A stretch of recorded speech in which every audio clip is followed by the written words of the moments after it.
is in IBM India Private Limited Bangalore, and she's a part of UA Young Indians M Trichy. She has certain certifications like Basic Life Support Certification Apollo Medicals and Product Management Phoenix Global and FMCG Sales and Marketing for Vision. Her achievements include she is a winner of state round at PAL National Elocution Competitions and represented Telangana State in the national level in 2017. And in 2017, she was presented a thesis at 8th AASP International Conference, Mysore. So, we think that this will be a super good opportunity for us to delve into the importance of MBA and how to do our role in families in tech sales specialist. With no further ado, let us welcome Dr. Maunika to this insight. Welcome, ma'am.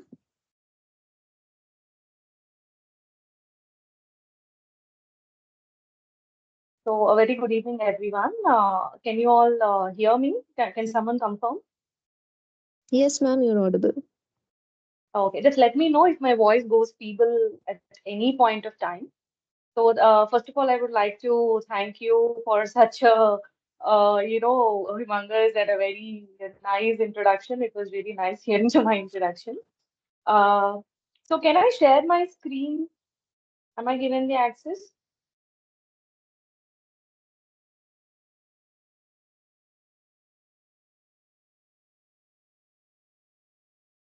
Am I audible? Can I share my screen? Yes, ma'am, you can, ma'am. Okay, right. Okay, guys. So before I start, some of you must be already familiar with me, and some of you must have already listened to this kind of a talk from me because I have done, I think, a couple of sessions in the last 2 months. So yeah, for those, I think I have added something new to this presentation. Otherwise, the rest of it would be same. I'm just giving you a heads up. Yeah. So coming to this topic, the agenda of this session, guys, how will NBA help you after 6 years of family? And first of all, is it required? Second thing, is it possible? Third thing, is it possible in an institute like Indian Institute of Management, which is the highest institute in India? So let me just share my screen.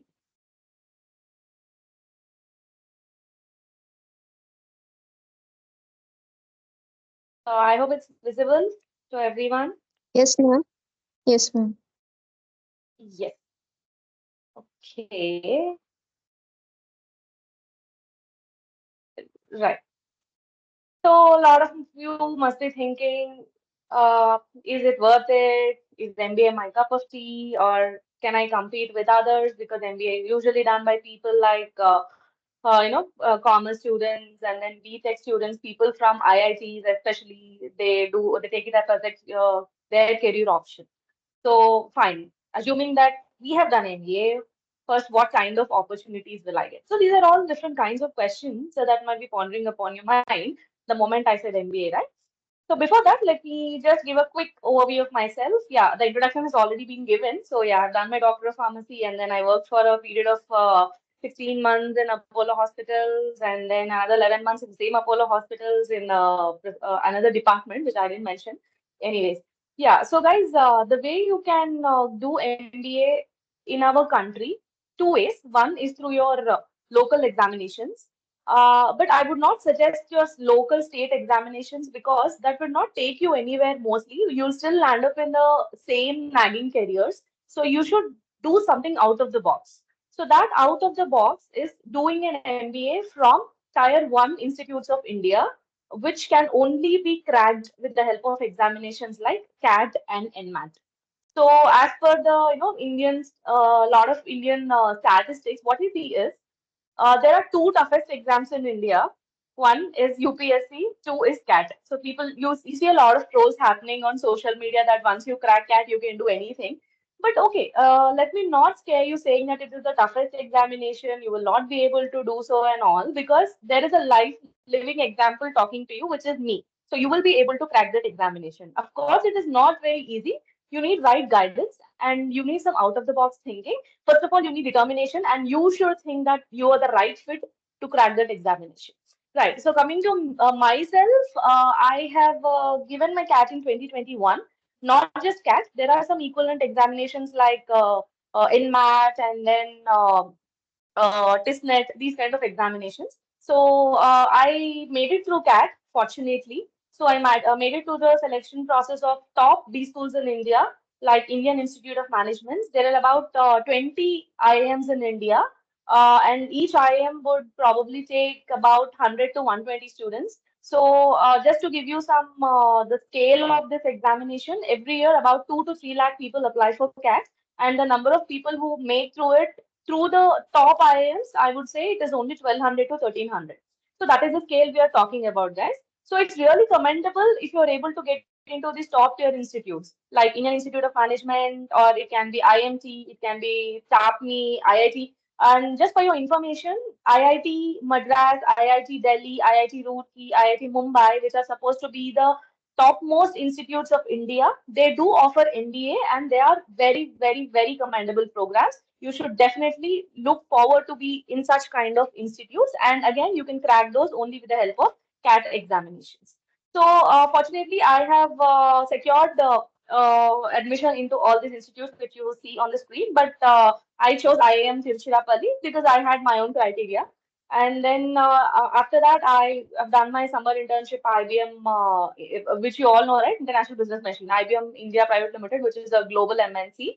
There as a digital sales specialist. That is where my technology sales journey has started, which is still continuing.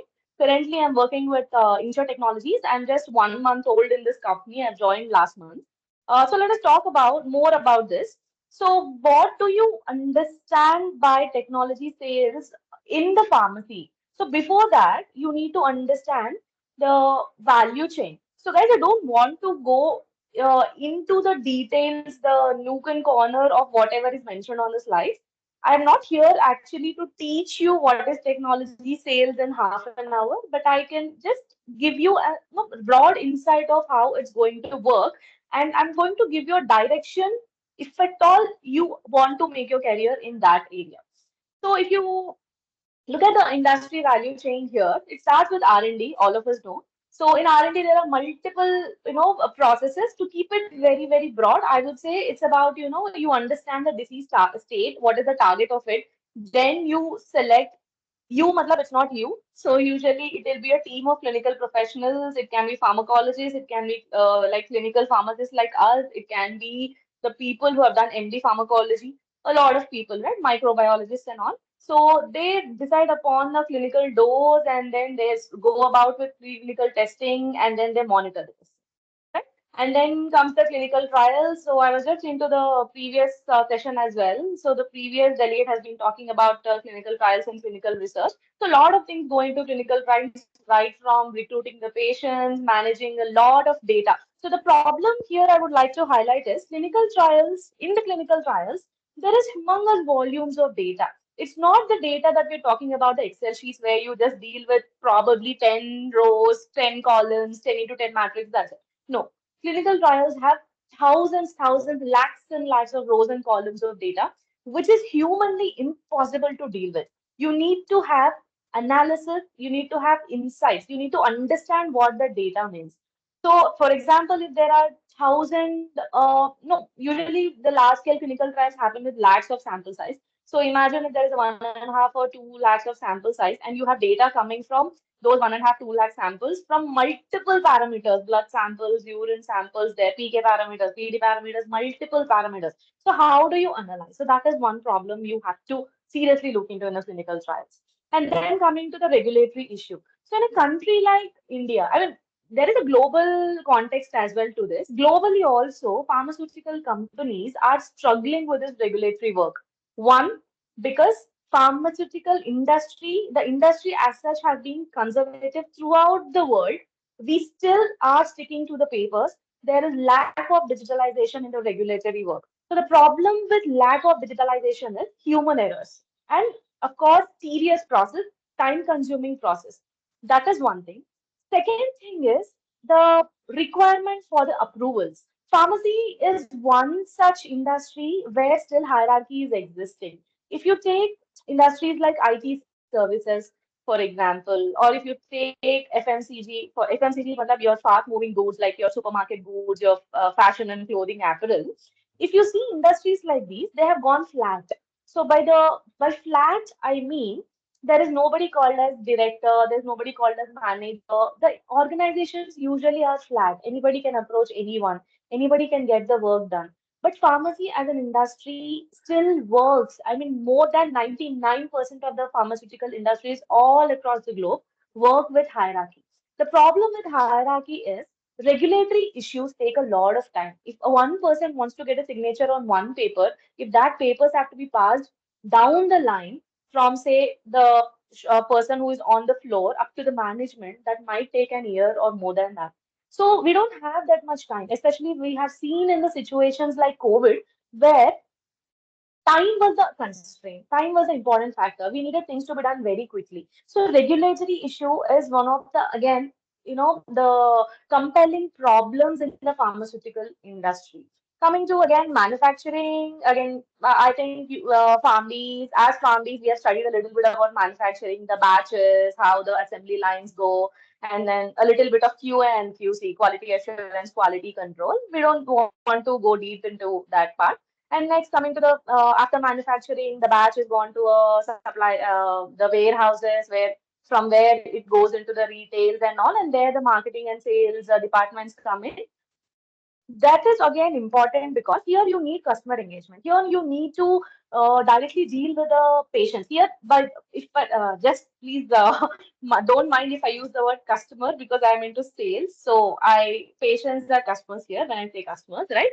So you have to deal with the customers here. So with by when I say dealing with the customer, you have all the 8 R's, right? Right drug, right patient, right dose. All these things come into the picture here. So you need to have the right target for the drug, which has traveled from the R&D stage to the marketing stage here. And then monitoring and customer service. It's about, if you're selling a drug, if an organization, if a retail store is selling a drug to a patient, there needs to be monitoring on that patient, right? That is where your pharmacovigilance and all comes up. When you see ADS, adverse drug reactions, how do they report? Where do they report? How can a product be returned? So this is a broad overview of the pharmaceutical industry value chain. All across this value chain, you will see a lot of people coming in and going, which is called human resource. You need a lot of infrastructure. Without infrastructure, nothing is possible. And then you need a lot of money. One reason pharmaceutical, there are no small, very small pharmaceutical companies in India, and it's very difficult to do one startup because it's about money. It requires a lot of capital. So there is a lot of financing involved. And fourth thing is sustainability. Sustainability is even when you start up, if when you involve in a startup in a pharmaceutical industry, the problem is you'll have to sustain. If there's an emergency, sometime you should be able to sustain, right? So in this pharmaceutical industry value chain, if you have actually listened to what I told, and if you actually take a look at the screen, you will understand where technology can come, right? See, just take a look at this slide, you will understand. So what can technology do in research and drug discovery, and what can you do as a family? That is important. So see, in research and drug discovery, you need to select the targets. You need to give the proper doses. That cannot be humanly determined. We need to use AI models. So how AI model is something, artificial intelligence. AI is artificial intelligence for those who don't know. So artificial intelligence is something like a baby. Whatever you feed to it, it will grow in that way. So what do we feed now? To feed an AI model, you need to be an expert first. You need to understand who is the right target for our drug. Who is the right a customer for our drug. What is the right dose for that particular patient? And when you're feeding data into this AI model, you need to consider a lot of parameters like, age, sex of a patient, the pharmacokinetic dynamic parameters. All these things have to be rightly fed into the AI model to make your research and drug discovery issue easy. So now what can you do here? For example, if a company approaches, say a company like IBM. Let us take IBM. If a IBM approaches, let us take Pfizer, the familiar example. If IBM is approaching Pfizer with a product, AI product, IBM has a product called as the Watson Assistant. So Watson Assistant is an artificial intelligence product. So if IBM wants to sell that Watson Assistant to say Pfizer, fine, it sells it. Pfizer takes it. Now it is your job to actually understand that AI model, that Watson assistant, and feed right data into it. For that, you need to have knowledge, a little bit knowledge. I wouldn't say you should be a computer science engineer or an IITian to understand the AI model, but you just need to have a broad idea of how that AI model works and what kind of data can be fed into that AI model. Right? This is where technology and you as a family can play a good role here. Coming to the clinical trials again, I was talking about large amount of data, right? So the problem with the data is useless if you cannot infer anything from it, right? You need to be make inferences from the data. So how do you make inference from a data which has 1 lakh sample size, 2 lakh sample size? It's not again humanly possible. You need data management systems. You need data analytic dashboards. There are a lot of companies out there which are selling products with data management portfolio, data analytics portfolio, and all. Now, a company will come and install data analytics into the system. What will you do? You should be able to use it. You should be able to draw some graphs in that dashboard. You should be able to understand the graphs in the dashboard, and then you should be able to infer what those graphs are saying. For example, a person, say, for example, on the x-axis, we have the age group, probably 18 to 28, or 28 to 38. So, like that, we have a age group range. On y-axis, you have drug levels. So, in what age group the drug levels are reaching to what level in what time.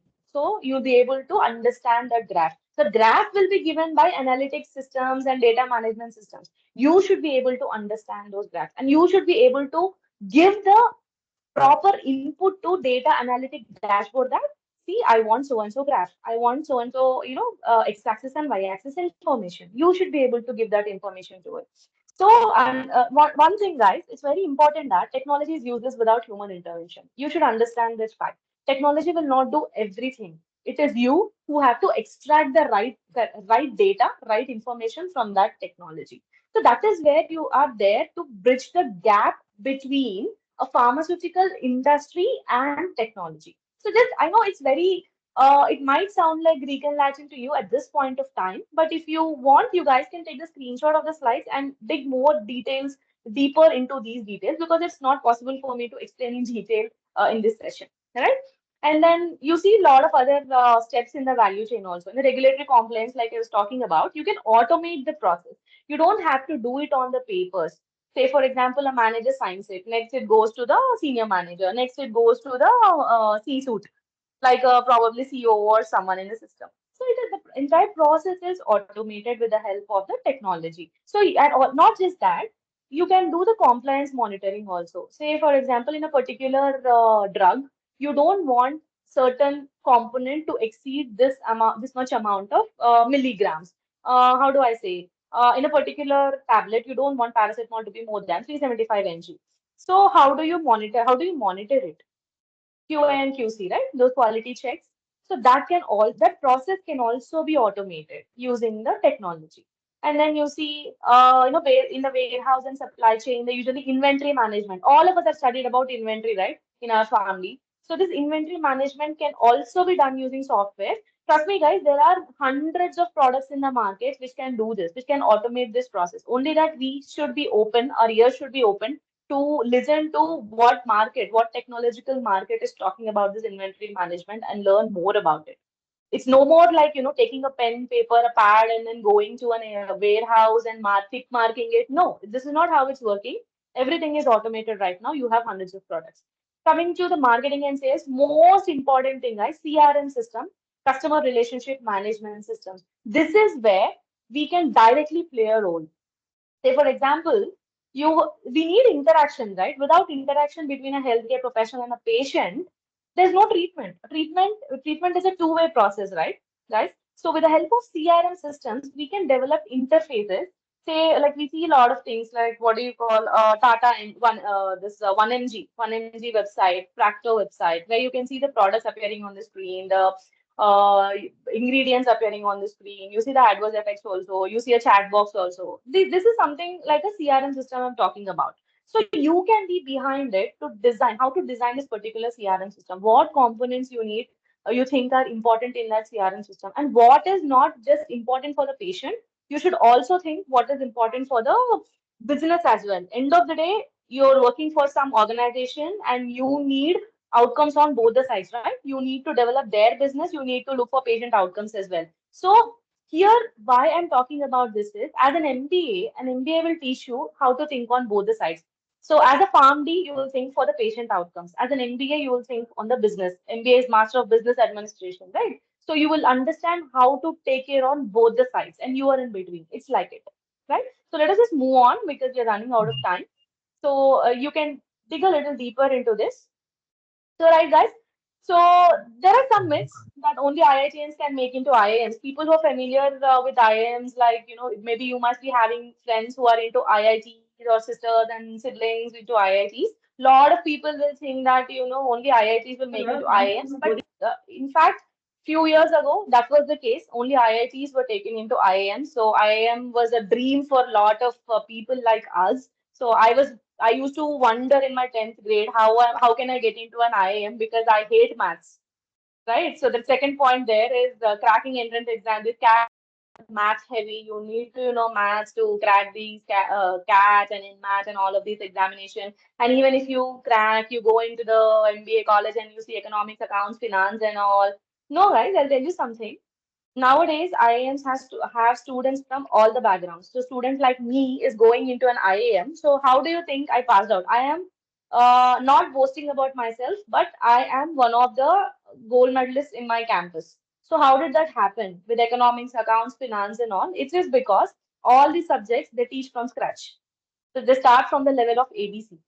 So they don't start from the level of BCom students. They start from the level of first grade and second grade students. That is why you will be able to understand everything. They start from the definition of economics. They start from the definition of a ledger. They start from a definition of a credit and debit. That is why you understand and you'll be able to do it. And a lot of people will think, why should I do an MBA? I can just go through some videos on YouTube and WhatsApp and I can understand business. It's not that, guys. An MBA will give you a real life simulation. It will expose you to the world. It will expose you to the real world scenarios. And again, one more myth. Once you get an MBA degree from an IIM or a nice IIT, you will get a 20 lakhs, 25 lakhs package. You will get a part of it is true. Once you're out of a prestigious institution like an IIT or an IIM, you will have 20, 25 lakhs minimum package. But the thing is, there are 10% of the students who fail to do that. That is because they take the degree for granted. You should work hard. And again, all the MBA schools, this is the fact, guys. MBA usually from top tier B schools are expensive, minimum of 20 lakhs fees, 25 lakhs fees for 2 years. But do not get scared listening to this because if you are in a tier one institute of India, banks offer you loan without any collateral. Or you don't have to give anything. You don't have to put your house for mortgage or something. You don't have to do anything. They give you for free loans because they look at your package. They know that at the end of 2 years, you will be landing with a 20-25 lakh package, and clearing a 20 lakh loan is a matter of couple of years for you after an MBA, right? And most important thing, after studying for 6 years, after studying PharmD for 6 years, a lot of people will think, why should I study for 2 more years? All my 6 years of education will go waste. No, definitely not. I told you that how you can use your knowledge into the field of, you can, it's like a collaboration, your MBA and PharmD, it's not going waste. So again, why should you do an MBA? What is the value addition? So you'll understand strategic management, that is thinking ahead of time. Strategic management is thinking at least 4 steps ahead of time. You'll understand the analytical skills, how to analyze lots of data. You'll get financial literacy. You'll understand what investments are. You'll understand the business profits, losses, what to look at. I just want to quote a small example. Is there anyone, can I just run for another 10 minutes? Is that fine? Or am I spilling over time? No, ma'am, you can, ma'am. No issue, right? Yep. Yes, ma'am. Yeah, thank you. Thank you so much. So I'm talking about financial literacy here, guys. It's very important. How many of us actually know trading? How many of us actually know what shares are? How many of us actually know what, ledgers and journals are? We don't know. We think it's not our cup of tea. Maybe tomorrow someone will come and just tell you Just file this insurance policy, you will get, 10 lakhs when you retire. No, this is not the kind of financial literacy we need, guys. We need more than that.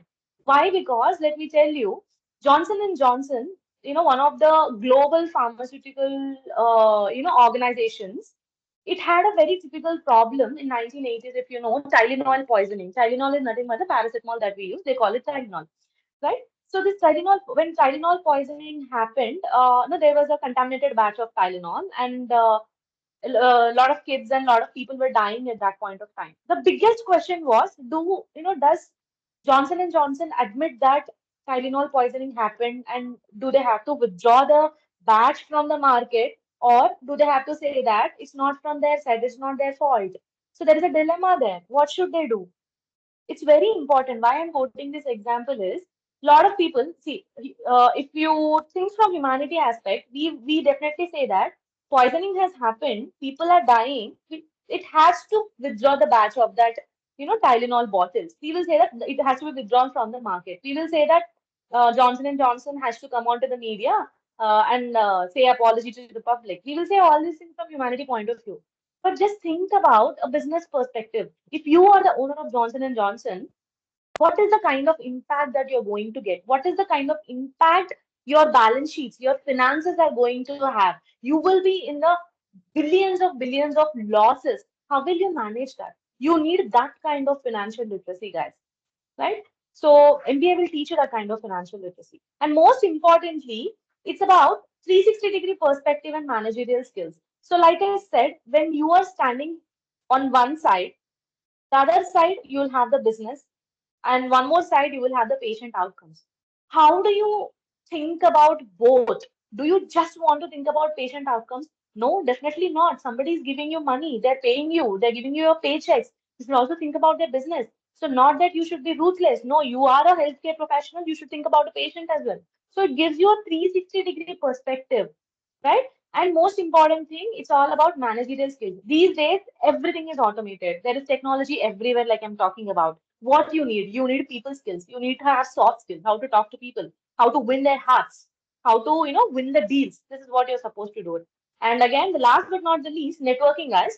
So today the world is all about networking. So how did this particular association or the particular conference got me as a speaker? It's about networking. Somebody, contacted me on LinkedIn. This is networking. How can you network? MBA gives you network of, diverse fields. Today, I have my close friends who are chartered accountants. MBA has given me friends who are lawyers. MBA has given me friends who are businessmen, right? So I don't want to reveal, but one of the very famous brands of cars, the owner son is my friend today. So it's like it opens up to a broad arena. It's about networking. Tomorrow, it's about how you learn from them and what you learn from diverse candidates, right? So this is something you can take a screenshot and you can use. So when you want to start something new, it's called mission model canvas. So what is your mission? Who are your partners? Partners in the sense who are you going to need? Say for example, an Ola as a cab, it would need an Ola platform would need drivers, an Ola platform would need cars, an Ola platform would need a technology handling people, right? So these are the partners. What are the key activities you're supposed to do as a part of that mission? What are the key resources? Is it money? Is it people? What do you need? What is a value proposition? Value proposition is if you're starting something, how is it unique? What is it that you're giving that nobody else is giving? That is called as value proposition. What is the buy-in and support? What kind of support from people you get it?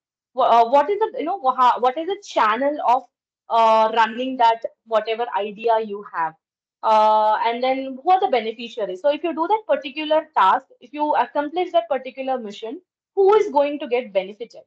Next, what is the cost of that task and what is that you're going to get in return? Cost and revenues. This you can just use as a framework to work on your ideas in future. If you have any business idea, you want to be a pharmaceutical distributor or you want to be a healthcare professional, you have a different idea of reaching out to patients. So you can work on those ideas in this framework so that you will be able to streamline your thoughts. So I think a lot of you must be knowing this. Before doing anything, just analyze your strengths, weaknesses, opportunities, and threats. We call it SWOT. So last and the final, I mean, important thing is, so how do you get into an IIM or an IIT? The most important thing is profile building. A lot of people think that once you get into an IIM, you can then start doing something. No, do it right away. If you are a person, a student of fifth year family or sixth year family, start your profile building right away, and then you need at least 6 months of preparation for CAT, Common Assessment Test, which is CAT. So it usually happens in the last week of November every year. So you need to start at least by February or March to have a good preparation, and then you should stay updated, guys. So if you're planning to prepare for CAT 2 years later, you should be well versed with what are the happenings in politics. A little bit of GK, that's it. Not very much. You don't have to be a UPSC student. You just have to know what is happening around you. Just the important events. That's it. And then you will have an interview after an exam and a small test, written test after an exam. So it's going to be a lengthy process, but that it is trust. It is trust me, it is just worth it. A lot of people think CAT is, again, I told you in the beginning, it's very, very a lot of people think difficult. Even now, if you search on Google, which are the toughest examinations in India, you will get these UPSC, IIT prelims, and CAT, right? You will actually see that.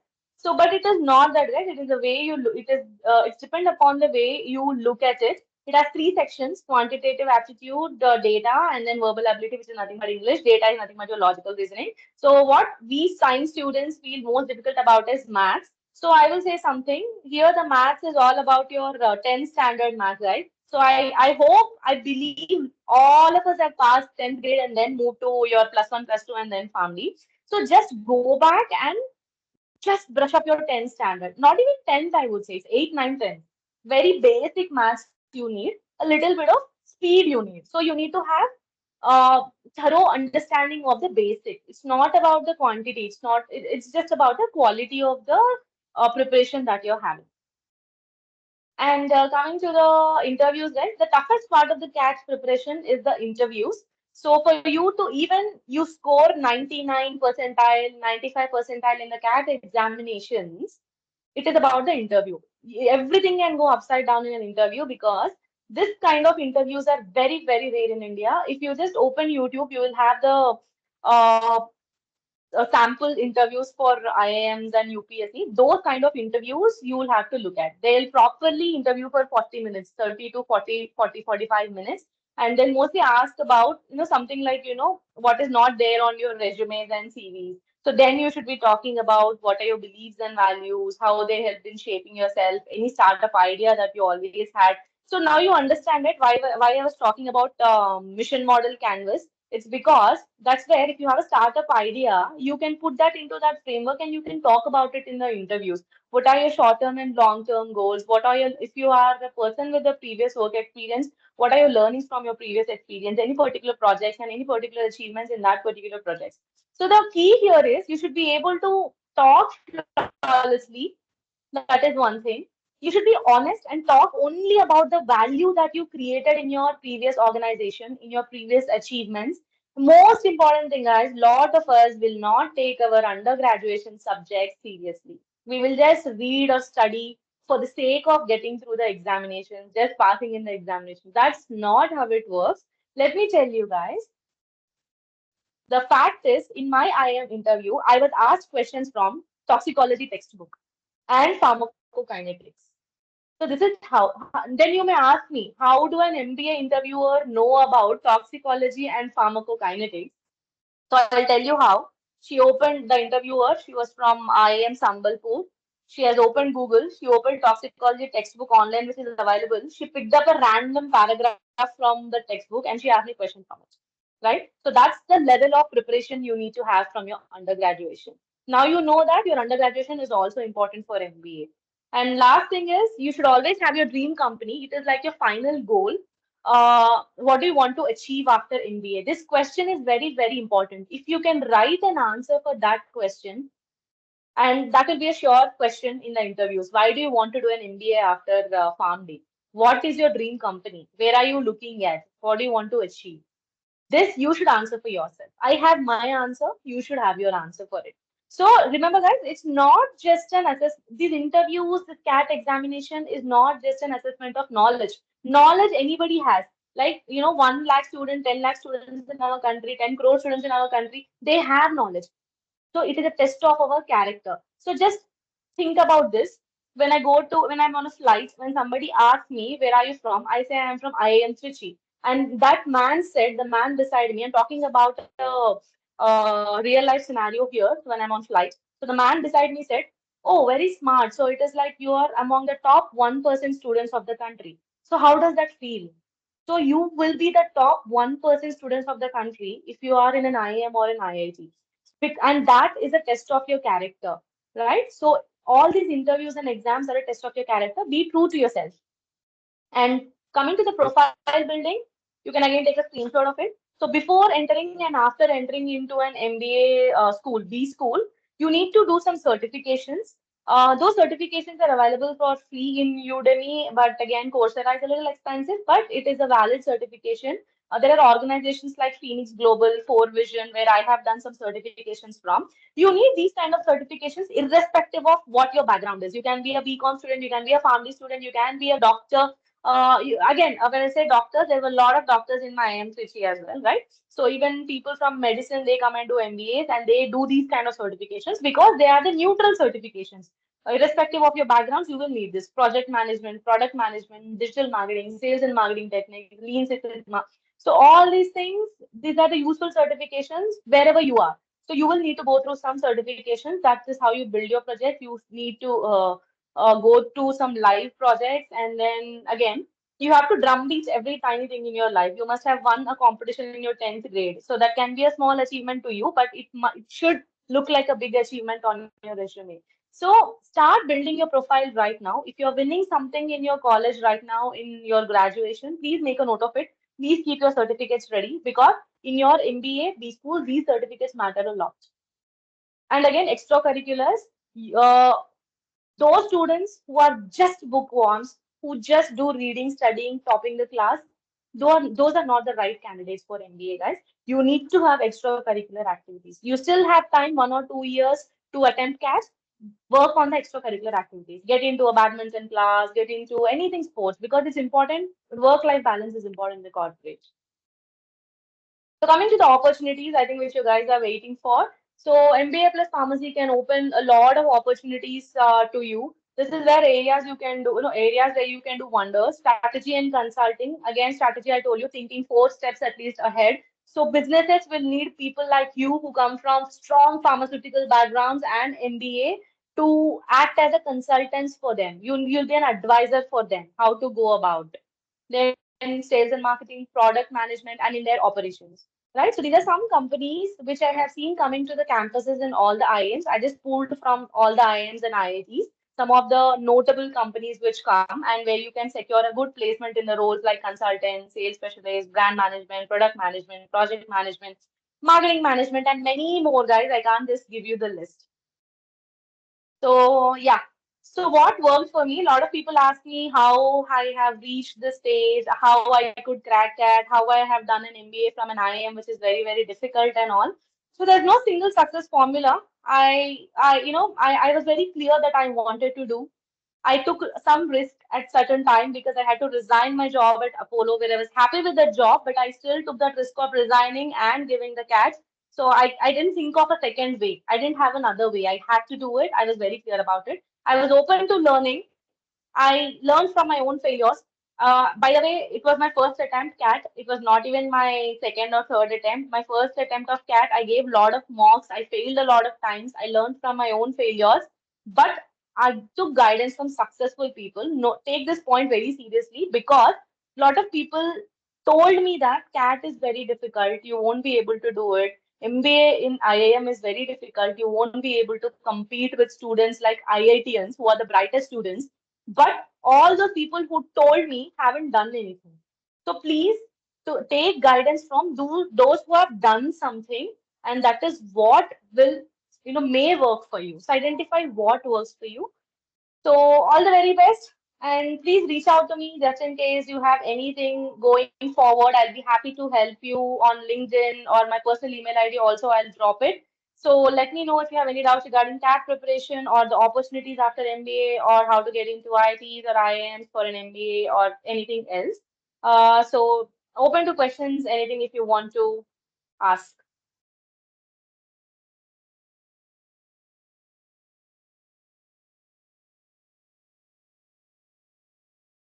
It's question session. Your questions are welcomed.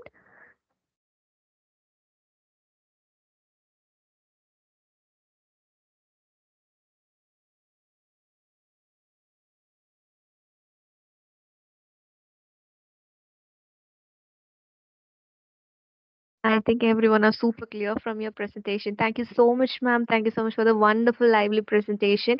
It was truly informative and inspiring as well. Thank you so much for your presence, ma'am. Thank you. Thank you so much for the invitation. Looking forward to more such interactions. Sure, ma'am. We'll have you soon. Thank you so much, ma'am.